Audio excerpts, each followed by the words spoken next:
If you have the ability to love, love yourself first. Charles Bukowski. So last week I was in Utah, and while I was there I did some guided breath work, which I'd never done before, and honestly was a little skeptical at first.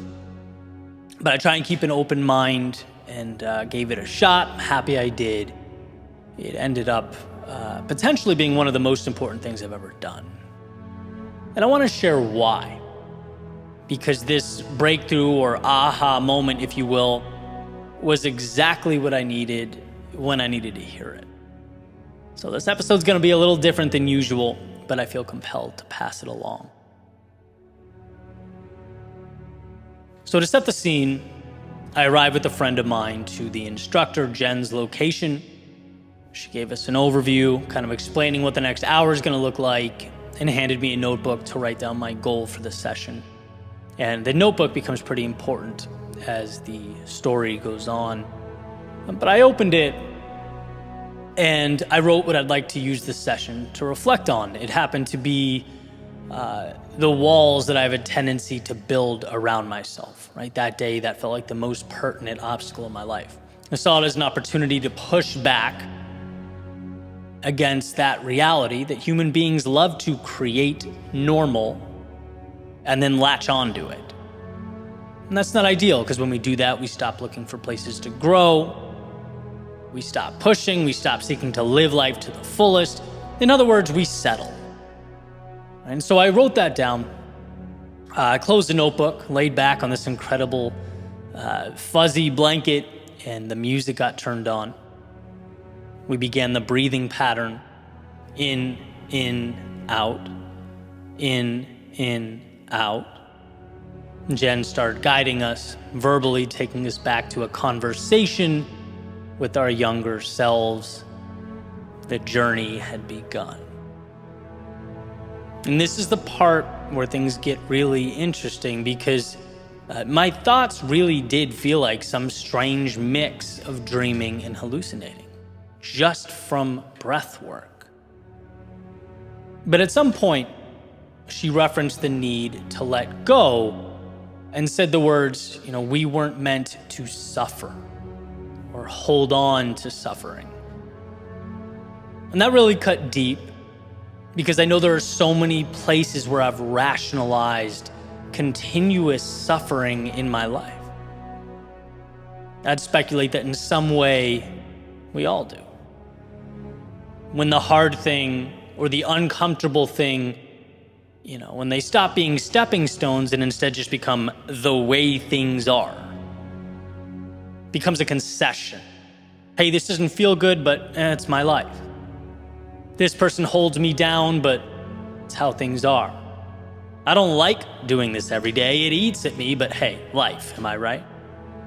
That's learned helplessness. It hides in the corners and the nooks and crannies of life, subtle enough that we don't give it much thought. And I imagined very vividly climbing down a ladder placed on the edge of this dark canyon that went straight down. Down, down, down. Everything, my entire landscape was black and white. There was zero color, except for the rays of light barely visible at the bottom. All the way down as I descended into the canyon. The colors, they'd get a little stronger, a little brighter, as if every step put a little more vibrance into my life. Each move down made things a little clearer, the ladder becoming quicker and quicker, eventually turning into a slide that brought me down to the base of the canyon, where upon landing and standing up, everything was illuminated. Fields of sunflowers, waterfalls, birds chirping, the sun shining, and it was there in that moment I realized my intention for the class, the one I wrote down in that little notebook, well, it missed the mark. Not in the sense of being incorrect or wrong necessarily, but it simply wasn't enough. See, at the root of it all, or at the bottom of that canyon, existed life with the courage to love yourself. Not just accept yourself, not just be okay with your existence, but love yourself. With all your faults and your struggle, with all your mistakes and your history, it became clear to me how much changes when you love with all your heart the person staring back at you in the mirror. The opinions of others, they do not guide your decision-making. How could they? How could others know you better than you? In fact, those opinions are part of the black and white landscape to be left behind at the top of the mountain. The consistent suffering you've become accustomed to, the learned helplessness you endure, that's not acceptable to someone who truly loves him or herself.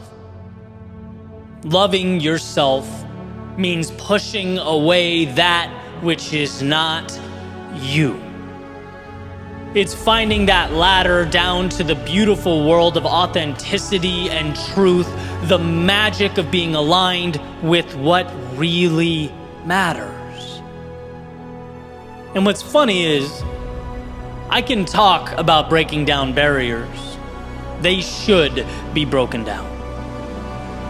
I can talk about stepping into fear because it should be confronted. I can talk about finding a way out when we're stuck and a way up when we're down. I can talk about all of that every day of my life. But none of it matters if you don't learn to fully love the reflection in the mirror more than you ever thought you could. Think about the gift you could give to that younger version of yourself. Think about what you could give to those close to you, your family, your friends. Think about what you could do for the world if you left those black and white concessions behind you and lived a life true to yourself. It is, of course, not always easy, but I learned that day that it is the North Star. It's what we build upon. So before we ask how to shape the world around us, maybe we should be asking, how do we embrace the one within us? Maybe we should learn to love ourselves so deeply that those walls don't need to be broken down. Because in time, we'll learn not to build them up in the first place. We'll learn that in a world of black and white, it is acceptance and trust and confidence and love that gives it color.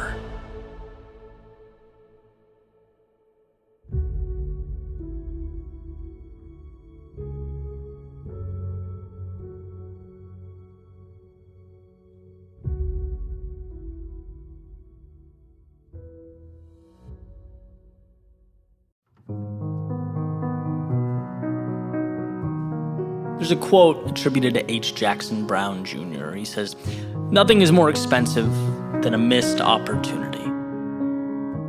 I tend to agree with this. I also think it's interesting that these missed opportunities are also the most difficult, if not impossible, to quantify. Right, so if you think about our common understanding of progress or growth, it's a sacrifice, right? It's doing X brings us Y. Doing the work gets the result. It's a simple formula, and you can show your proof. You can work backwards, right? I started working out 1 hour a day 6 months ago. This is what I look like now. The cost was 1 hour a day. The result, well, this is what I look like now. But what's the inverse of that thinking? What's the cost of not doing the work or starting the journey or taking the steps? See, we don't think about that. We don't think about the opportunity cost. Our instinct is not to question the actions we don't take. I was listening to an old lecture from Jim Rohn, who I love because he's such a practical thinker. He's got ideas you can literally, plug right into your life. And he had an amazing point. He was talking about a conversation with an old friend in which he asks his friend, who apparently watches a lot of TV, he says, "Hey, what does that TV cost?" His friend says, "Well, I think it was like $500. Jim says, "No, I don't think so." His friend says, "Yeah, I bought it, $500. He says, "No, I think it's costing you about $40K a year." Why? Well, not because of what he paid for the item, but because of the opportunity cost. What his time using that TV could be reallocated to. That's what's so incredible about that point. It's like, just because you don't have something doesn't mean you aren't in fact losing out on it. Time is our most precious of commodities. Its utilization is the gateway to transformation. It should be protected. And, the intent of the message is not to walk around panicking about every second, of every minute, but more being aware holistically how recklessly we use our time. I don't know if you've ever looked at the screen time usage on a cell phone before going to bed at night. It's terrifying. Right? Some of it was necessary, but a lot of it wasn't. And what does that cost? What does 2 hours a day of not moving towards a dream or goal cost you? What about when it accumulates and it becomes 14 hours a week, or roughly 56 hours a month, or times 12, 672 hours a year? These numbers start to get eye-opening. Right? All it takes is a little awareness, and we see how often we dispose of time like it's valueless. Everything we do has a cost, because in doing it, we are making a decision to not be doing something else with that time. And again, I believe in balance. I want to emphasize that. I'm not suggesting that we walk around like robots, clocking in, clocking out, checking boxes so that we don't ever waste a minute, right? As the great Keith Urban says, the best days of my life were all that wasted time. We should explore and enjoy and love and laugh and experience life. But that awareness makes us more intentional with those pursuits. With our work time and our play time, it forces us in a way to prioritize, to ask ourselves what we want. Instead of only looking at progress like this vending machine where you put an X and Y comes out. Well, we can ask ourselves, what happens if I don't put an X? What happens if I keep it in my pocket? What won't come out? What could have existed that now won't? See, just because you don't see something slipping away, that doesn't mean that it isn't.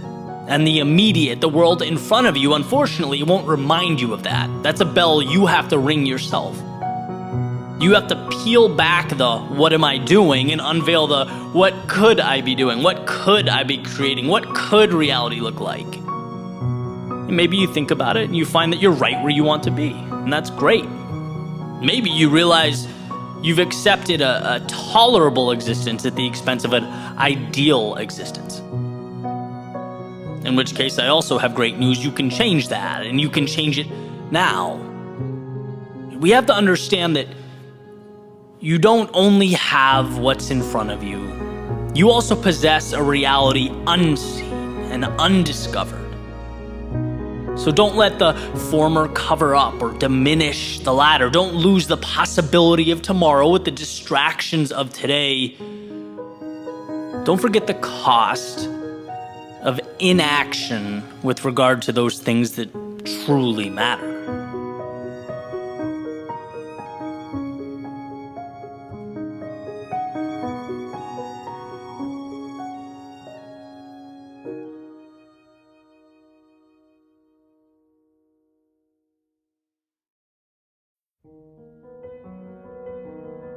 Just go. Sure, things will feel strange at first, abstract at first, wrong at first. It's incredibly difficult to separate from the past. It's hard to detach from the deeply rooted biological whispering of, hey, At least you knew what to expect back there. But that whispering has preservation in mind, not happiness. And at some point, we need to stop preserving that which is not ideal, so go. The walls that once existed, they'll crumble. And this will be startling at first, shocking at first, intimidating at first. It's incredibly difficult to watch foundational structures crumble around us, especially when you know you are the one that lit the fuse. It's hard to walk away from the faint murmur stating, hey, this was your home, how dare you leave it? But those words, they have status quo in mind, not growth. And home is an idea you take with you. It's no set of parameters. Just go. The stories you told yourself, the narratives you thought were forever will prove to be nothing more than the end of an underwhelming chapter. This will feel abrupt at first, unfair at first, will leave you deeply unsatisfied at first. It's incredibly difficult to realize that happily ever afters aren't linear, they're cyclical. It's hard to walk away from the voices pleading with you not to turn the page, stating that because their realities will remain the same, so must yours. But those aren't the characters with whom you'll emerge victorious. Some movies must be recast, the setting reimagined, the hero reinvented. And so it should be known that your greatest strength is the little steps that you are capable of taking, the little decisions you are capable of making. And remember, safety is not safe when it keeps you from what you need. And the wrong nows have a tendency to evolve into the wrong forevers. The small concessions, well, they become the big mistakes. So if it's a sign you're hoping for, let this be it. If there's a time you're waiting for, let now be that time. If it's someday you are dependent upon, let today be that day. As doing nothing is in fact a decision, but only one of many. One path laid out before you, one single grain of sand, where the edge of today's world touches the shores of tomorrow's. Sometimes it's about the ability to stand up, face the horizon, and just go. Go because it's only upon going that you realize you're capable of the journey. You finally see in yourself the strength you've longed for. It's in going that you realize yesterday's situation wasn't even really the problem. It was your fear of the unknown, of leaving that situation. It was living with the devil you knew, instead of potentially having to face the devil you didn't. That's what happened to your wings. They just felt safer tucked away. But it's in going that we acquire perspective. The tragedies, the devastation, the things that kept us awake at night, they really weren't that bad. But how are we to know? When you build walls around yourself, what's within them becomes your entire world. It's in going that you create yourself. And while everything you need is already beating in your chest, the great unknown before you is the water to that seed, the key to that door. What you fear is exactly what you need. And so the beautiful dance through life goes on. Not beautiful because of its elegance, it's rarely that. But beautiful because of its promise, its malleability. Beautiful because we get to move without answers in order to find answers. Beautiful because what we become is directly proportional to what we're willing to endure. And that means that the universe doesn't judge. It doesn't know us by our failures or our mistakes, but by our courage.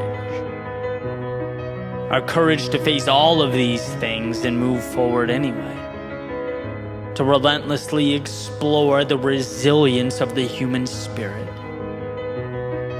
An infinite light in an otherwise finite world, a bridge that is built beneath our feet in real time. And what a weight off of our shoulders to know this. We don't have to get it right. We just have to step out the door trusting that we will pick up enough pieces to put together something meaningful. We just have to go. And then the world, it opens up. Just like that. Leave the old, embrace the new, simple, you think to yourself. Well, yeah, of course, the best things in life are always simple. Always have been, always will be. We just imagine them to be difficult. We have a knack for making simple decisions into complex matrices of cause and effect. Pros and cons, wins and losses. We learn to think for years until we finally come to the brilliant realization that happiness, that meaning, that a life well lived comes when we think less. Ready, fire, aim. There is no perfect path, just an adjusted course, an endless series of change, of learning that falling is just a road sign indicating where we need to go next. You can't plan for that. You can't chart a course that doesn't exist. No, you leave who you were yesterday behind and you set sail. They'll ask you, where do you see yourself in 5 years? And you'll think, who knows? But not here. It couldn't be here. It must be somewhere evolved, where pieces of the world shaped your outlook and became the armor that you now wear. New game, new rules, new expectations, new people, new places. And what really changed? Well, how you view yourself. It's funny how it all works. How things come together when we look over our shoulders. Like it was meant to be. As if this had to be the way things are. No, you could very easily have stayed dreaming, looking out that window, wishing you could leave, hoping for answers that didn't exist. And so the complex now feels as simple as we meant it to. We move forward not knowing but trusting, and we look back with the sense of understanding and a confidence that was built over time. In the game of life, there are people who go and people who stay. People who build and people who don't. And I'm not saying everything will be perfect or everything will immediately snap into place. How could I? But what I am saying is that in moving forward, we pull back the curtain on the opportunity that is available to us. We move from the physical limitations of the bodies we walk around in and towards the infinite power of the mind that powers them. We become who we were always meant to be. How do we know what that is? Well, not until we look over our shoulders, of course. So go. Go make your mistakes. Go learn your lessons. Feel your moments of pain and your moments of bliss. your times of doubt and your times of certainty. Because in doing so, you will have done the very thing so few people get to do with their limited time on this planet. Truly live. So go. Just go.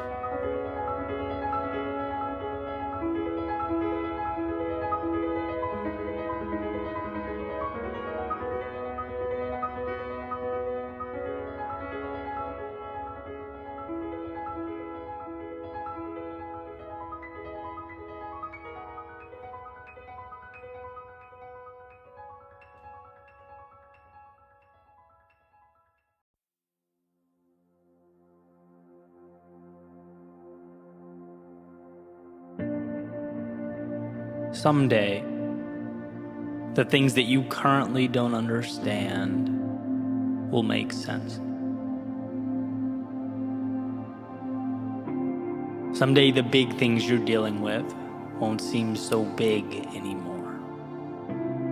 Someday, the doubts you have about yourself will be revealed as false. Someday, you'll see that the things you worry about didn't matter at all. Someday you'll see that the road before you wasn't something you had to walk flawlessly, but rather something you had to trust and believe in. Someday you'll look in the mirror and see that you had it in you the entire time, that there was nothing you needed or should have been hoping for. Yeah, someday. Someday that will all be true. But what about some days from the past? I remember years ago thinking someday I would venture out into the world. Someday I'd speak my mind. Someday I would start my own business. I would surround myself with people who believed in what I believe. Someday I'd make a little more money, have a little more time to do what I love. Someday I'd have all that. And as I look around, I realize it looks a lot like someday. But guess what? As we grow, so do our somedays. It's a chase that never ends. There's always something more. There's always something bigger and better. And the problem is not the ambition. The problem is forgetting that in so many ways, you've dreamt of being where you stand right now. You have arrived. You're not the same person that 10 years ago was throwing some days out into the universe. No, you have grown. You have learned. You have evolved. And why does this matter? It matters because without acknowledging how far you've come, you cannot acquire the strength needed to go where you must go. When you don't feel good enough, it's often because you haven't looked over your shoulder and opened your eyes. The evidence is right there. It's hiding in plain sight. There's proof that you've been there, that you've faced demons and conquered them, endured your battles and overcame. You did that. And at one point not that long ago, you couldn't say that you had. You weren't yet that person, but things are different now. What you have today was once only that hopeful someday. It was a fleeting thought. It had no merit and no value, yet you brought it to life. Look what you've done. Understand how far you've come, how you ran when you could, you walked when it was possible, you crawled when you had to. and continued on to arrive at a someday that is right now. You, my friend, are a maker of things unseen, an architect of tomorrows and somedays. So don't you dare, don't you ever entertain the delusion that this gift suddenly stops now. Suddenly the burden is too much. The mountain is too tall. No, what you do is overcome. That is who you are. You've done it for you. You've done it for the ones you love, and in some cases, the ones who didn't even understand, but you kept going. Marching through the fires of hell to turn some days into right nows. And I get that the road before you is uncertain. There's no way to know exactly how life will unfold. But that's besides the point. A bird can't predict every gust of wind it's going to encounter. It spreads its wings, takes off, and adapts because it can, because it always has, because that's what it does. I'm not advocating that you should have all the answers. No, I'm suggesting that you trust yourself to find them. To move forward into the haze that surrounds you, to make sense of the seemingly illogical, bring about reality from the make-believe. Someday, you will have what you're aiming for. But here's to never letting a today go by without realizing that you are always living out a someday from your past. You are always arriving and leaving simultaneously. The accomplished and the student, crossing a finish line and on the starting block with another race around the corner, another chance to stretch your legs and reach for the heavens. If you ever forget that, I ask that you find it within yourself to look over your shoulder, to remember what you once asked for, and to appreciate the journey that you have undertaken. You did that. Now onward you go. You have more some days to bring to life.